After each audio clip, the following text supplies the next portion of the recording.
Hello everyone, welcome back to my channel. So the other day it was my birthday, and for my birthday I got the Kuretake Gansai Tambi Japanese watercolour paint. So sorry if I've messed up that pronunciation, I think that's how you say it. But yeah, I wanted to do a video where I try these out because I've heard a lot about them, a lot of good things actually, so I wanted to see for myself what all the fuss was about. So in this watercolour set you get 36 paints, 3 of those are metallic, the rest are kind of all different colours of the rainbow, and I have to say that the variety of different colours that got in this set were absolutely stunning, especially this blue here that I'm swatching. Oh, I love that so much, it's such a beautiful colour. So as you can see, I'm swatching these out now.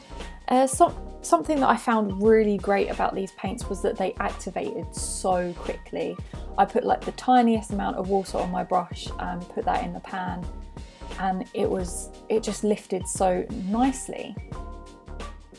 However, I did find that when I was swatching these paints, that when I added a bit of water in to, you know, kind of dilute out the paint a little bit, it clouded when it dried. I don't know if is that the word for it? When it blooms.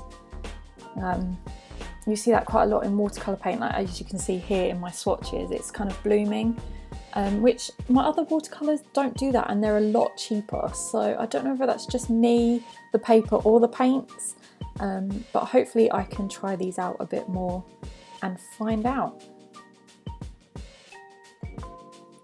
So I wanted to do something Japanese inspired because these are Japanese watercolour paints, and I have to say that I am incredibly impatient when it comes to watercolours.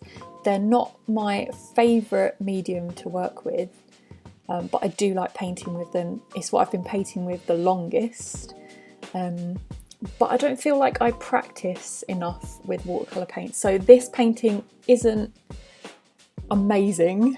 I know I can do a lot better than this painting, so don't judge me on that, but yeah, I was very impatient when it came to the drying time. I didn't let certain areas dry before I did areas next to them, so you'll see when I paint the hair it all bleeds into one another, and then I regret my life choices for the rest of the video.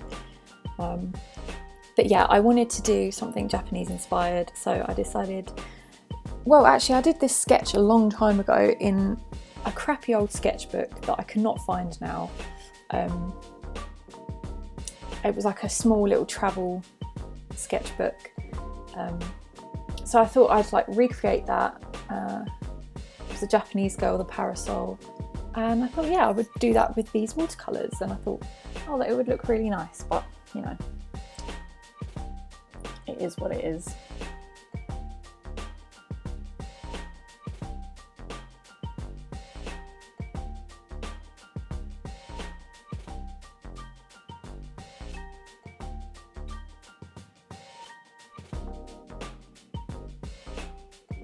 I have to say that I really did enjoy using these paints.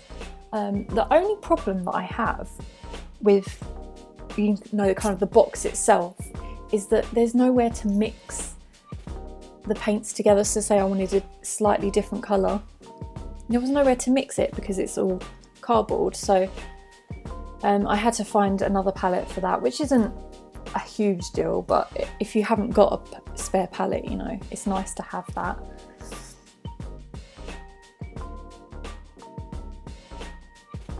And I also found that the metallic watercolours were not my favourite. They look beautiful in the pan, but yes, they're not incredible.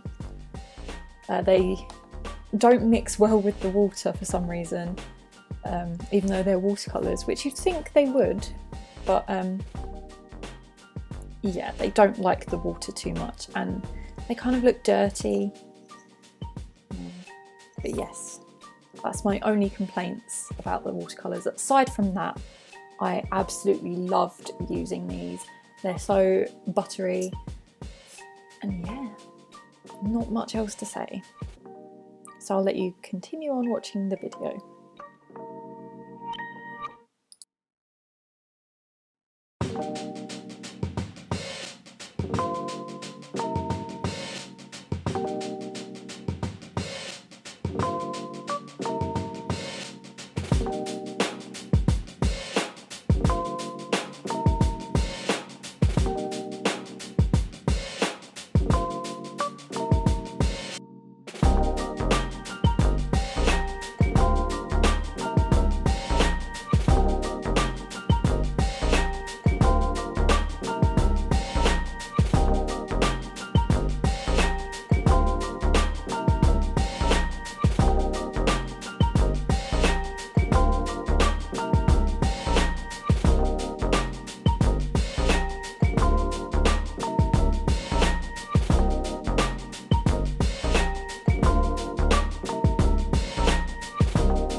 I would just also like to thank all the new subscribers that have joined my channel recently.